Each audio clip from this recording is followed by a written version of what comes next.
This is Maggie and Martin, the budgies, and when health checking their heads, you should look for no missing feathers, no feathers ruffled up. Their beak should be sharp, but not so sharp that it curls back into their face. Eyes should be open and clear, no weeping, not cloudy, no gunk around the eye. Their feathers should be all pointing in one direction all over their body. Wings should be able to fly from perch to perch easily, no stopping for long break.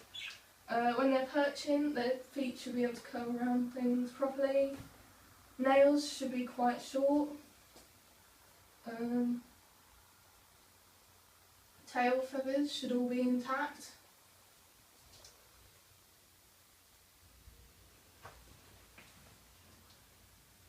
No dry or scales sort of rubbing off on their feet, and they shouldn't be fighting with each other. Their nostrils should be clear. There shouldn't be anything weeping from them or their beaks. Right, you can't handle these because it would be far too stressful for them, and that can cause loss of feathers or illness. If you did have to handle them, you should wrap them in a towel to keep them from flying away, and it will keep them still while you're trying to give medicine or whatever. You can also use the claw method and hold them round so their head's in here and their tails are down there, and hold them securely. And then their environment shouldn't be too hot, because that can cause egg binding, which means that they are to stop, but that's only in a breeding pair. And if it's too cold, eggs may not be able to hatch. If it's too cold, they tend to puff up, and that can be a big sign of illness, and that could mean that they're going to stop, but they can probably die. Their enrichment. We should make sure it's safe, and anything that's hanging down shouldn't be sharp so that they don't hurt themselves.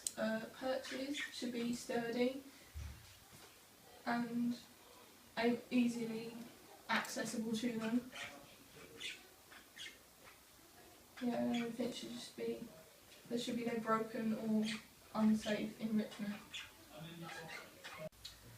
Their vocalisation, they should be quite vocal when talking to, they should often talk to each other. If they get too vocal, more than they usually do, like they're talking now, they were louder or they were doing it for longer, then there might be a problem.